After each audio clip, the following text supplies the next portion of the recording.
Hello guys, this is Sapsha from Uzi Tamu. Welcome back to my channel. First, I'd like to thank everyone who showed me love and support on my first ever YouTube video. If you didn't get a chance to watch that video, I leave the link on the description box. So it's just about me talking about how I stumbled upon sewing from an 8 to 5 job.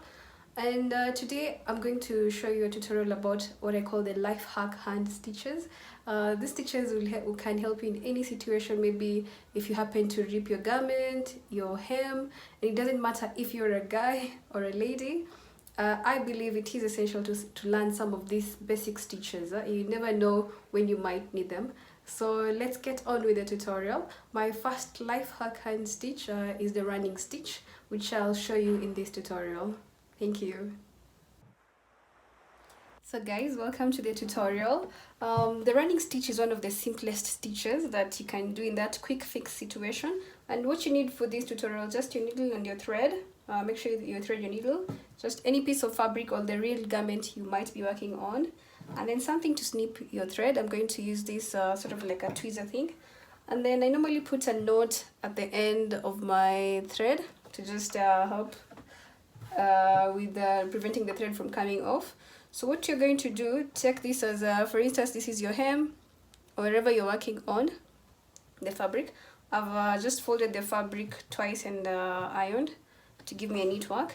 So what you'll do, you'll start from the lower part, like the inside part. If it was a hem, you start from the inside part of the hem. So I'll just poke from the inside to the outside with the needle. Let your needle come through. So you see the knot there. So the reason why I'm starting from the inside is also so as to hide this knot. And then you just estimate the size of your stitch. This first method I'm going to show you is the simplest way to do a running stitch if you are a learner. So I estimate the size of my stitch. Maybe I want it that big. I poke from top again to bottom, forming something like that. And then I come again. So we're moving forward that way, like this. So I estimate almost a similar size of stitch that I had done on the top, like that.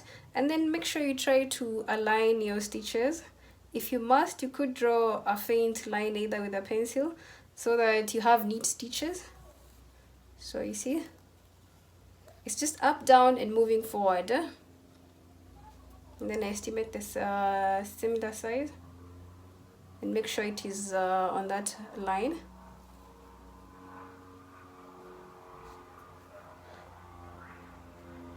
Again, top. So if you are used to hand sewing, the easiest way is just you see the way we've just gone like that. You don't have to go like that and come back per every stitch. So I'll just do estimate the size that way. I don't let my needle go through completely. And then just when you're estimating with the needle, use your index finger to just touch the top of the needle and push it back to this other side. With this second method, you can do several stitches at once. So there, I just estimate the size down with my index finger. Just estimate from down. Just touch the tip of the needle, push it back.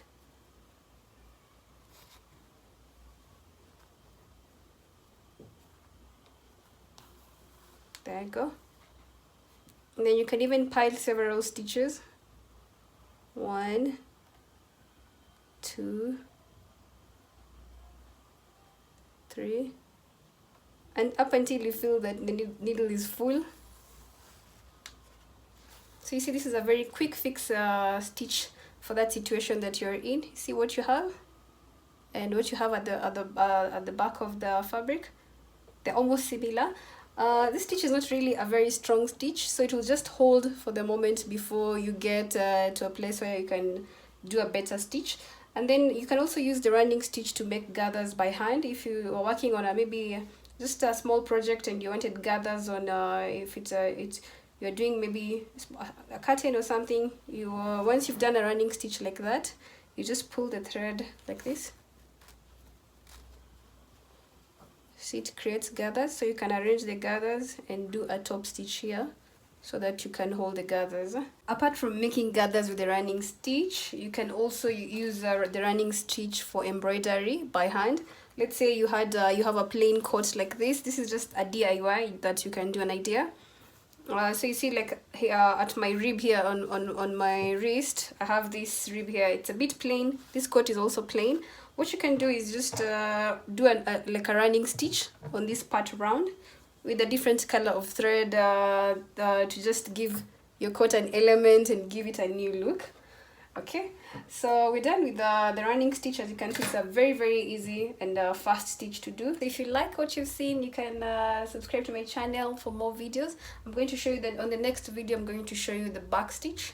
I hope you'll enjoy it, and thank you so much for your support and for your love. Bye bye.